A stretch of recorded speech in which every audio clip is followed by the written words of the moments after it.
Greetings to everyone. Today we are continuing with our third unit, that is FD statistics, Fermi-Dirac statistics. इसमें हमने दो articles को discuss कर लिया था.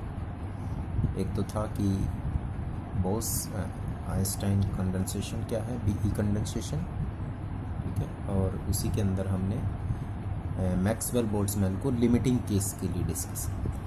अब हम फर्मी-डिराक के ऊपर फोकस करेंगे थोड़ा सा, और उसी को हम आगे कंटिन्यू भी करेंगे. तो आज हम इम्पोर्टेंट फर्मी-डिराक गैस डीजेनरेसी को शुरू कर रहे हैं.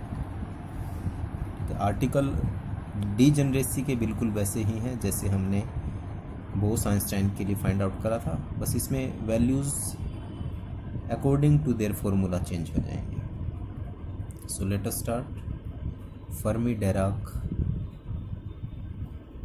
Gas degeneracy.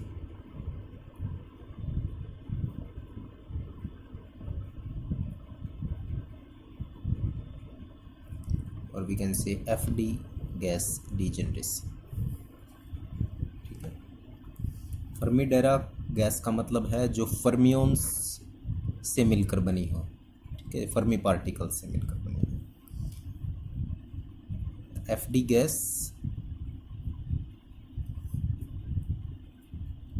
is an assembly of fermions obeying FD statistics. जो FD statistics को ओबे करते हैं उनको हम fermions कहते हैं, ठीक है. और जब बहुत सारे fermions इकट्ठा हो जाएं then this become FD gas. तो आज हम इसको डीजेनरेसी के लिए ओबे करेंगे. डीजेनरेसी का मतलब समझते हैं ना, जब वैल्यू जो है परफेक्ट गैस की तरह बिहेवियर ना हो उसका, ठीक है. यहाँ डीजेनरेट हो गया था लास्ट टाइम हमने देखा था आर्टिकल में. अगर वो टेम्परेचर के साथ साथ जो है नंबर ऑफ पार्टिकल्स जो है वो एक साथ कलेक्ट हो जाए और फिर उसका जो ग्राफ है वो कुछ इस तरीके से हो जाए. अगर स्ट्रेट लाइन है तो परफेक्ट है, लेकिन डीजेनरेसी मतलब परफेक्ट से कितना दूर है. तो डीजेनरेसी को समझने का मतलब ये भी है, अगर हमारी ए की वैल्यू, ए जो है जिसको हमने e की पावर माइनस अल्फ़ा लिखा था, वेरी लार्ज होती चली जाएगी, ठीक है. और ये लार्ज कब होगा? जब डेंसिटी बढ़ जाएगी, ठीक है. जब ए की वैल्यू वेरी लार्ज हो जाए या डेंसिटी बढ़ जाए या टेम्परेचर लो टेम्परेचर पर जब ये बात हो तो हम उसको डीजेनरेसी का नाम देते हैं. तो यही चीज़ हमने यहाँ पर देखनी है. एफडी स्टैटिस्टिक्स को जो भी करते हैं वो फर्मियोन्स, और जो बहुत सारे इकट्ठा हो जाएं तो वो बन जाते हैं एफडी गैस, ठीक है. For a perfect FD gas, the fermions of n FD gas of n fermions, the FD distribution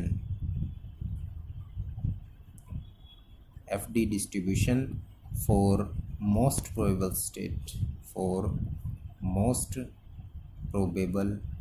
state is given by. ये आर्टिकल हमने जब थर्ड यूनिट शुरू की थी तब उसमें हमने डिस्कस किया था, यानी कि फर्मियोन्स में नंबर ऑफ पार्टिकल्स को कैसे लिखा जाता है, Ni, and that is equal to Gi over e की पावर अल्फ़ा e की पावर बीटा Ui माइनस के बाद, ठीक है.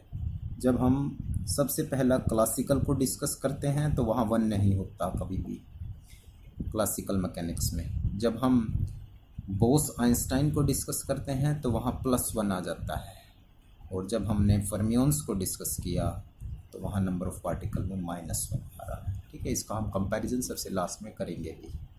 तो ये हमारे नंबर ऑफ पार्टिकल्स हैं. यहाँ e की पावर अल्फ़ा है तो इसको हम ऐसे भी लिख सकते हैं, Ni Gi over a -1 E की पावर u अपॉन के टी माइनस वन, यू आई है यहाँ, यू आई। ठीक है, हमने क्या करा है, a को तो लिख दिया माइनस अल्फ़ा ई की पावर, और बीटा की वैल्यू 1 अपॉन के टी के बराबर आ गई। ठीक है, तो इसलिए माइनस अल्फ़ा है तो a इन्वर्स हो गया ये, और बीटा की जगह 1 ओवर के टी आ गया। इक्वेशन नंबर हमने इसको नाम दे दिया 1 का। ठीक है, अगर हम इसको इन टर्म्स ऑफ मोमेंटम लिखना चाहें नंबर ऑफ पार्टिकल्स को, तो क्या लिखेंगे, the number of particles in momentum range p and p plus T. Momentum की रेंज में नंबर ऑफ पार्टिकल्स को हमने लिखना है, तो इसको हम लिखते हैं NP/dP। ठीक है, डीजनरेसी के फॉर्मूलेस के अकॉर्डिंग ही चलना है, और G की जगह आ जाएगा GP/dP, that is divided by a की पावर -1 e की पावर u आई, और सॉरी आई ख़त्म हो रहा है ना, क्योंकि ई पी की टर्म्स में हम रिप्रेजेंट करेंगे, के टी माइनस में 1। ठीक है, शायद हमने कुछ गलती लिख दिया है, यहाँ +1 आएगा।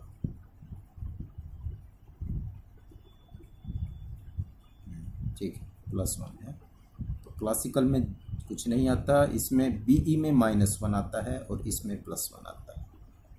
ठीक है, शायद मैंने पहले कुछ थोड़ा सा चेंज कर दिया था उसको, तो ये ध्यान रखना है, +1 आएगा यहाँ, इसको +1 कर लेंगे। Now this become equation number 2। अब जो GP हमारा है, नंबर ऑफ फेज सेल्स, इसकी वैल्यू हमें पता है, GS 4πV p² divided by h³ से लिखते हैं हम इसको। यहाँ ये GS एक्स्ट्रा डाल दिया हमने, क्योंकि फर्मियोन्स की स्पिन भी काउंट होती है, और यहाँ पर GS की वैल्यू हमारे पास है 2s + 1 is the spin off fermion. ठीक है, स्पिन ऑफ फर्मियोन्स, या आप यूँ कहें कि स्पिन डीजनरेसी भी यहाँ पर काउंट होती है। तो इक्वेशन नंबर 2 हमारी क्या बन जाएगी, NP/dP, this is equal to GP की जगह ये सारी वैल्यू आ जाएगी, GS 4πV p² over h³ into में ये टर्म अलग से लिख दी मैंने, 1 ओवर a की पावर -1 e की power u over K T +1 into में टी। ठीक है, सिर्फ हमने GP/dP की वैल्यू यहाँ पर पुट कर दी है ये। This is equation number 3। अब इसको एनर्जी से रिलेट करना है मोमेंटम की टर्म्स में, so we know that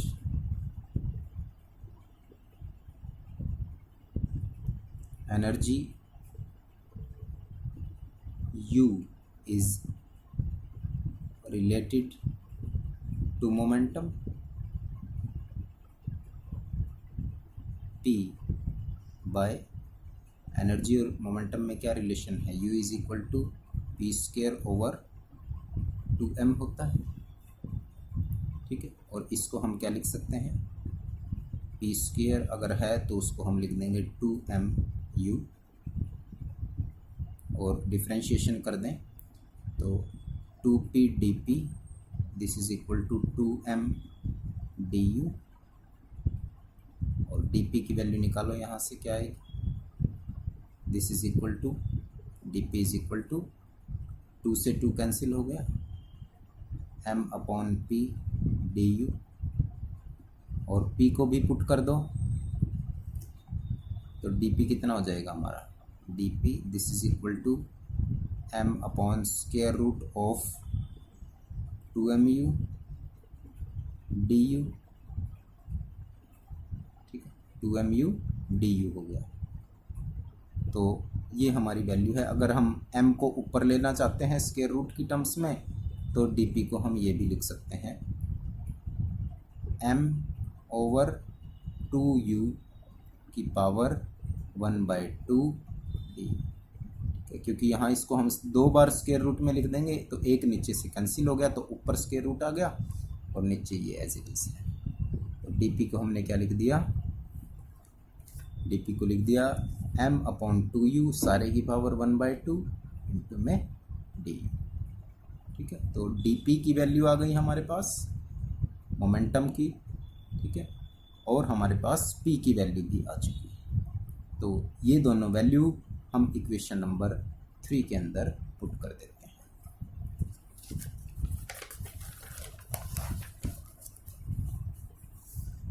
so the number of particles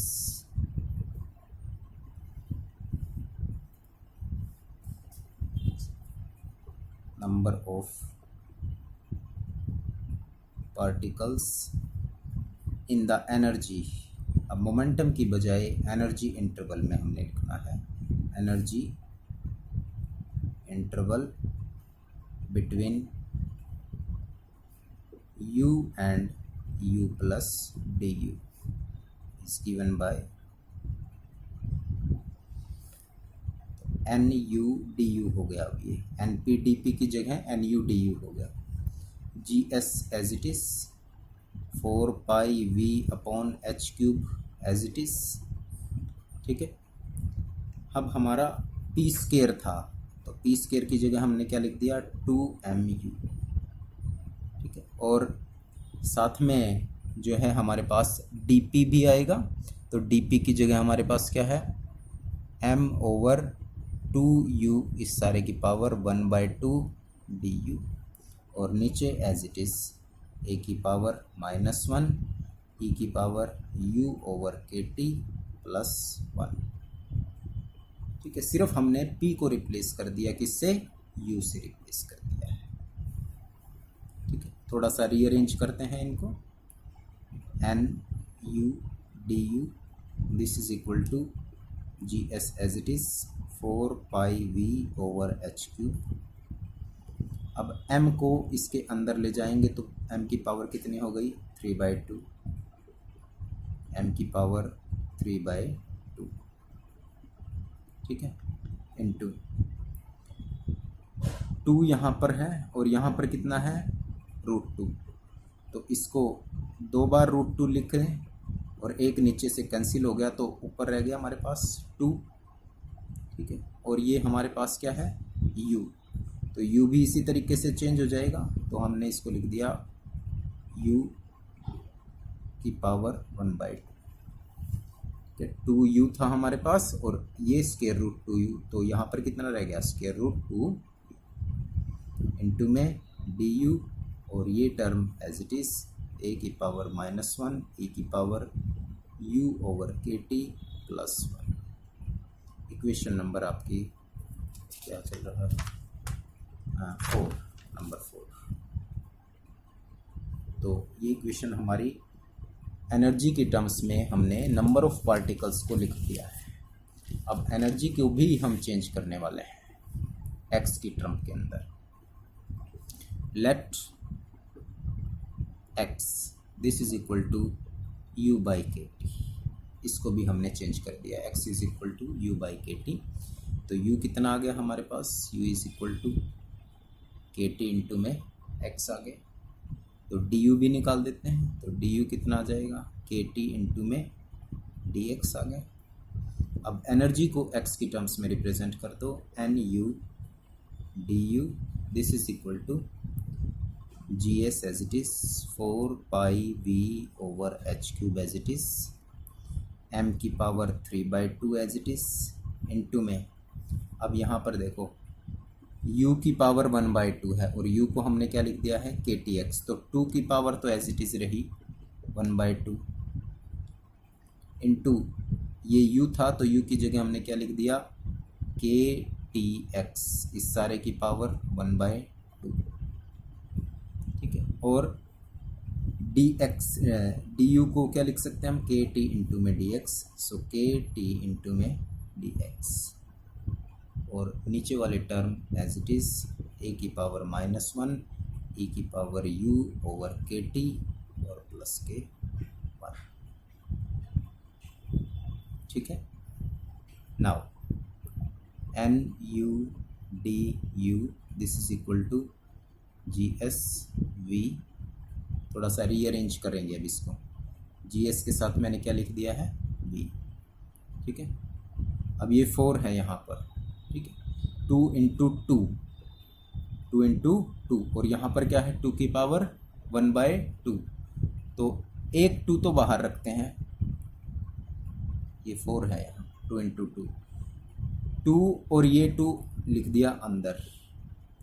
ठीक है, पाई से मल्टीप्लाई कर दिया हमने इसको, और पाई से डिवाइड करेंगे, एम के टी ओवर एच स्क्वायर, और इस सारे की पावर क्या है 3/2। 3/2 में चेंज कर दी सारी पावर हमने जो भी हमारे पास थी। कैसे चेंज करी देखो, 4 था तो इसको लिख दिया 2 इंटू 2, तो एक ये पावर और 1/2, 3/2 हो गया। ठीक है, पाई को हम लिखेंगे अभी, m 3/2 ऑलरेडी है, k की पावर 1/2 और k 3/2, ऐसे ही t की पावर 1/2 और t, तो ये भी कितना हो गया 3/2, और ये था क्यूब, तो क्यूब को हम क्या लिख सकते हैं, स्क्वायर से स्क्वायर कैंसिल h क्यूब, तो हमने इसको भी h स्क्वायर सारे की पावर 3/2। अब एक 2 जो यहाँ बचा है वो यहाँ लिख दिया। अब क्योंकि √2 पाई तो था ही यहाँ पर हमारा, ठीक है, रूट पाई से मल्टीप्लाई करा हमने और रूट पाई से ही डिवाइड, तो जो पाई से डिवाइड करा है वो यहाँ पर आ गया, क्योंकि पाई की पावर भी 3/2 हो रही है ना हमारी, तो पाई तो एक है हमारे पास, रूट पाई नहीं है, तो रूट पाई से मल्टीप्लाई और रूट पाई से डिवाइड यहाँ लिख देता हूँ मैं, root pi upon root pi, multiply and divide. तो ये जो पाई था इसके साथ मिलकर के 3/2 हो गया, और नीचे वाला एसटीसीएम आ गया। अब यहाँ पर क्या रह गया, x की पावर 1/2 डिवाइडेड बाय a की पावर -1 e की power u over K T plus के 1 इंटू में dx। इक्वेशन नंबर आपकी आ गई ये 5। ठीक है, आई थिंक समझ में आ गया होगा सभी को। कोशिश की है मैंने इसको थोड़ा सा और एलोब्रेट करने की। अब ये तो नंबर ऑफ़ पार्टिकल्स आ गए हमारे, और क्योंकि number of particles total infinite हो सकते हैं, so total number of particles is given by 0 से infinite n, and that is 0 to infinity nu du. This is equal to gs as it is, v as it is, 2 pi mkt over h square सारे की power 3/2 as it is, 2 upon root pi as it is. सिर्फ integration होगा x का, क्योंकि dx में है ये, integration 0 से इनफाइनाइट x की पावर 1/2 ओवर a की पावर -1 e की पावर, अब ये देखो u अपॉन के टी है, यहाँ भी हमें चेंज कर देना चाहिए था इसको हम क्या लिख देंगे, e की पावर x प्लस 1। आप इसको भी e की पावर x ही कर लेना, क्योंकि हम चेंज कर चुके हैं। ठीक है, यहाँ भी ठीक है, इसको चेंज कर लेना, हमने यहाँ चेंज नहीं करा इसको। x की वैल्यू है ये u ओवर के टी, तो इसको हम x लिख सकते हैं, इसको भी क्या लिख सकते हैं, x लिख सकते हैं। तो यहाँ मैंने लिख ही दिया है इनटू में dx, तो dx का इंटीग्रेशन हो गया, बाकी टर्म एज इट इज़, और ये बन गई आपकी इक्वेशन नंबर 6। ठीक है, अब ये तो बात हुई नंबर ऑफ पार्टिकल्स की। अब एनर्जी निकाल देते हैं, and the total energy total energy of the system, पूरे सिस्टम की total energy E, this is equal to 0 से इनफाइनाइट, ठीक है। U एनर्जी है और नंबर ऑफ पार्टिकल्स हैं NU/du। U एनर्जी एक की, नंबर ऑफ पार्टिकल्स इतने, तो टोटल एनर्जी आ गई है। और U की वैल्यू हमारे पास क्या है, 0 से इनफाइनाइट KTX। U क्या है, KTX यहाँ लिख दिया है। और नंबर ऑफ पार्टिकल्स NU/du है, ठीक है। अब NU/du की वैल्यू इक्वेशन नंबर 6 से या 5 से आप पुट कर सकते हैं, ठीक है। NU/du ये है नंबर 5 से, इक्वेशन नंबर यहाँ पर पुट कर दो। From 5 putting value of NU/du, ठीक है। तो ये वैल्यू हमारी क्या बन गई एनर्जी की, E, this is equal to, ठीक है। अब जो इंटीग्रेशन के अंदर है सिर्फ वही इंटीग्रेशन के अंदर रखना है आप लोगों ने, यानी कि सिर्फ x की टर्म्स, बाकी टर्म बाहर लिख देते हैं। KT भी बाहर आ गया यहाँ से, KT, और ये term as it is GSV 2πmkt over h का स्क्वायर, इस सारे की पावर 3/2 अपॉन में 2√π 0 से लेकर इनफाइनाइट। अब एक x यहाँ पर है हमारे पास, तो ये तो अंदर चला गया और ये टर्म इसके साथ है, x की पावर 1/2 डिवाइडेड बाय a की पावर -1 e की पावर x और +1 इंटू में dx, ठीक है। तो ये हमारी वैल्यू हो गई। और x की पावर अब यहाँ पर कितना हो गया, 3/2।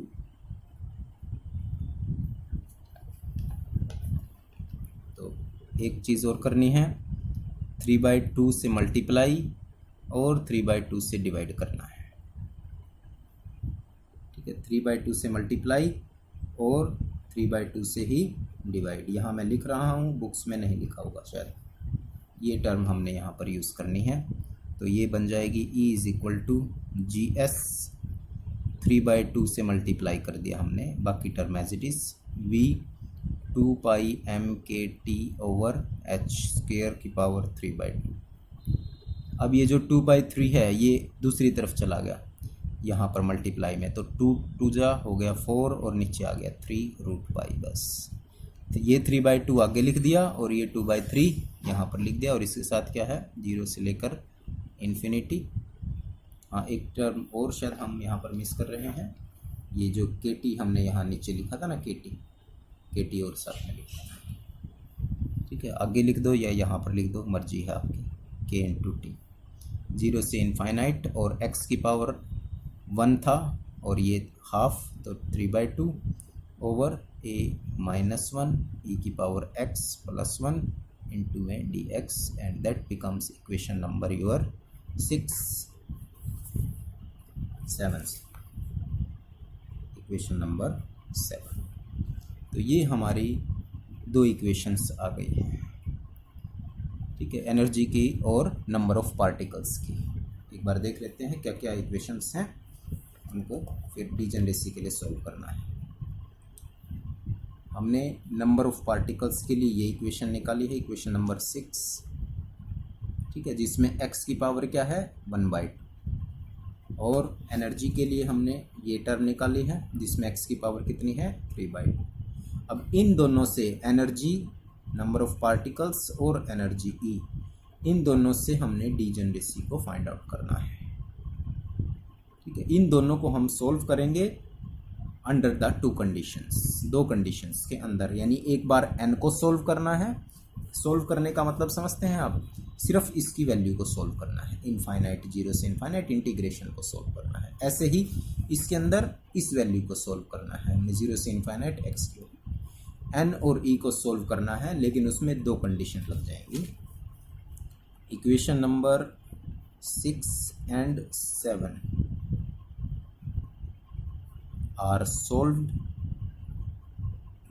Under two conditions.